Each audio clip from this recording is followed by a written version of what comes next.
آج ہم سورہ النازعات کے گہرے مفہوم پر بات کریں گے۔ یہ قرآن کی ایک ایسی طاقتور سورہ ہے جو قیامت کے دن کی ایک بہت ہی واضح تصویر کھینچتی ہے اور بتاتی ہے کہ انسانی روح کو آخر کار کس طرح جواب دہ ہونا ہے۔ یہ آیت آپ دیکھیں سورہ کا یوں سمجھیں کہ مرکزی خیال ہے۔ ایک ایسا دن آنے والا ہے جب انسان کو اپنی کی ہوئی ہر ایک کوشش، ہر ایک عمل یاد آ جائے گا۔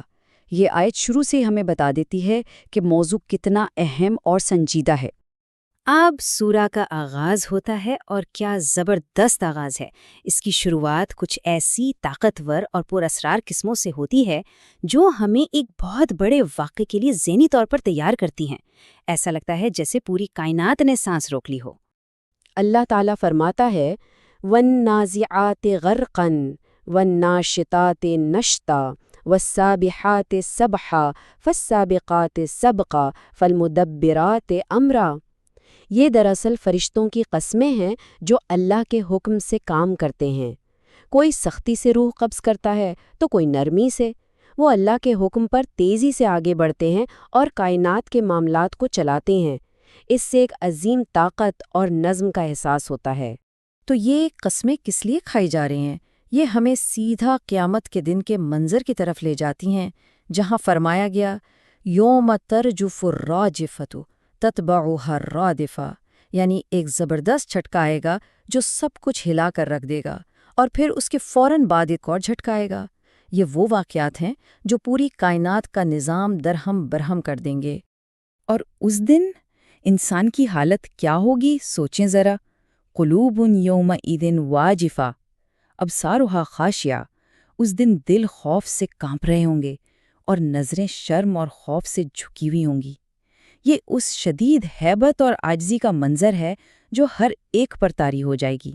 یہاں سے سورہ کا رخ ایک بہت اہم سوال کی طرف مڑتا ہے، یعنی قیامت کا یقین اور جو لوگ اس کا انکار کرتے ہیں ان کے درمیان جو فکری ٹکراؤ ہے اسے واضح کیا جاتا ہے۔ تو جو لوگ نہیں مانتے ان کا سب سے بڑا سوال کیا ہے؟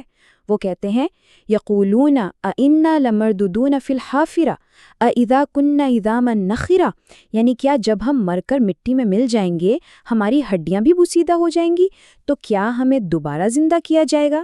ان کے لیے یہ بات ناقابل یقین ہے۔ اور پھر طنز کے انداز میں کہتے ہیں قَالُوا تِلْكَ إِذًا كَرَّةٌ خَاسِرَةٌ، یعنی اگر ایسا واقعی ہوا تو یہ تو بہت گھاٹے کا سودا ہوگا۔ وہ اس بات کا مذاق اڑاتے ہیں۔ ان کے سارے شک اور طنز کے جواب میں اللہ کا جواب دیکھیں کتنا سادہ اور کتنا طاقتور ہے۔ فرمایا فَإِنَّمَا هِيَ زَجْرَةٌ وَاحِدَةٌ، مطلب یہ کوئی مشکل کام نہیں ہے، بس ایک ہی زوردار آواز ہوگی اور سب کے سب دوبارہ زندہ ہو کر میدان میں کھڑے ہوں گے۔ اب اللہ تعالیٰ اس بات کو مزید واضح کرنے کے لیے تاریخ سے ایک بہت بڑی مثال سامنے رکھتا ہے۔ تکبر اور انکار کا انجام کیا ہوتا ہے یہ اس قصے میں دکھایا گیا ہے۔ یہ قصہ ہے حضرت موسیٰ علیہ السلام اور فرعون کا۔ اللہ نے موسیٰ علیہ السلام کو فرعون کے پاس بھیجا جو حد سے بڑھ چکا تھا۔ موسیٰ نے اسے بہت نرمی سے دعوت دی کہ کیا وہ اپنی اصلاح کرنا چاہتا ہے، لیکن فرعون نے انکار کیا، نافرمانی کی، اور آخرکار اللہ نے اسے دنیا اور آخرت دونوں کی سزا میں پکڑ لیا۔ یہ کہانی ایک واضح مثال ہے کہ اللہ کی ہدایت کو ٹھکرانے کا نتیجہ کیا ہوتا ہے۔ اور فرعون کا تکبر، اس کی سرکشی انتہا کو کب پہنچی؟ جب اس نے یہ دعویٰ کر دیا انا ربکم الاعلی، میں ہی تمہارا سب سے بڑا رب ہوں۔ بس یہی وہ لمحہ تھا جس نے اس کی تباہی پر مہر لگا دی۔ تو یہ پورا قصہ سنانے کا مقصد کیا ہے؟ مقصد بالکل واضح ہے، ان فی ذالک لعبرۃ لمن یخشی۔ اس کہانی میں ہر اس شخص کے لیے ایک بہت بڑی نصیحت ہے جو اللہ کا خوف رکھتا ہے۔ تاریخ سے سبق سکھانے کے بعد اب دلیل کا رخ کائنات کی طرف مڑتا ہے۔ انکار کرنے والوں کو اب تاریخ سے نہیں بلکہ خود کائنات کی تخلیق سے جواب دیا جاتا ہے۔ اللہ تعالیٰ ایک بہت ہی گہرا سوال پوچھتا ہے، ایک ایسا سوال جو انسان کو اس کی حقیقت یاد دلا دے۔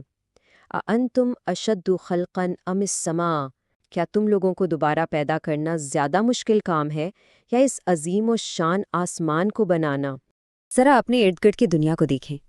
جس ذات نے یہ بلند آسمان بنایا، اس کی رات اور دن کو ترتیب دیا، پھر اس زمین کو ہمارے لیے بچھایا، اس سے پانی اور رزق نکالا، اور بڑے بڑے پہاڑوں کو اپنی جگہ پر قائم کیا، تو کیا وہ ذات ایک چھوٹے سے انسان کو دوبارہ پیدا کرنے پر قادر نہیں؟ یقیناً ہے۔ تو تاریخ سے دلیل، کائنات سے دلیل، یہ سب ہمیں کس طرف لا رہی ہیں؟ اسی ایک عظیم دن کی طرف جب انسان کو اپنے تمام اعمال کا سامنا کرنا پڑے گا۔ اور پھر وہ دن آ ہی جائے گا۔ فَإِذَا جَاءَتِ الطَّامَّةُ الْكُبْرَى، وہ سب سے بڑی آفت، وَبُرِّزَتِ الْجَحِيمُ لِمَنْ يَرَى، اور جہنم ہر دیکھنے والے کے سامنے لا کر کھڑی کر دی جائے گی۔ یہ ایک ایسی حقیقت ہوگی جس سے کوئی بھاگ نہیں سکے گا۔ اس دن صرف دو ہی انجام ہوں گے، دو راستے۔ ایک طرف وہ شخص جس نے سرکشی کی اور دنیا کی زندگی کو ہی سب کچھ سمجھ لیا، اس کا ٹھکانہ جہنم ہے، اور دوسری طرف وہ شخص جو اپنے رب کے سامنے کھڑے ہونے سے ڈرتا رہا اور اپنے نفس کو غلط خواہشات سے روکے رکھا، اس کا ٹھکانہ جنت ہے۔ سارا فیصلہ اس بات پر ہوگا کہ اس دنیا میں کون سا راستہ چنا گیا۔ آخر میں لوگ وہی سوال پوچھتے ہیں جو ہمیشہ سے پوچھتے آئے ہیں، یسألونک عن الساعۃ ایان مرساہا۔ وہ پوچھتے ہیں کہ آخر وہ قیامت کی گھڑی کب آئے گی؟ اور جواب بہت گہرا ہے۔ الی ربک منتہاہا، اس کا ختمی علم صرف اور صرف تمہارے رب کے پاس ہے۔ انما انت منذر من یخشاہا، نبی کا کام تاریخ بتانا نہیں بلکہ ان لوگوں کو خبردار کرنا ہے جو اس دن سے ڈرتے ہیں۔ اور جب وہ دن آئے گا تو یہ پوری دنیا کی زندگی کیسی لگے گی؟ قرآن اس کی تصویر کشی کرتا ہے۔ اس دن انسان کو محسوس ہوگا کہ دنیا میں وہ بس ایک شام یا ایک صبح کے لیے ہی ٹھہرا تھا۔ ابدیت کے سامنے ہماری پوری زندگی بس اتنی ہی ہے۔ تو پیغام پہنچ چکا، وارننگ دے دی گئی ہے۔ اب سوچنے کی بات یہ ہے کہ اس دن جب انسان کو اپنی ہر کوشش یاد دلائی جائے گی تو ہمیں اور آپ کو کیا یاد آئے گا؟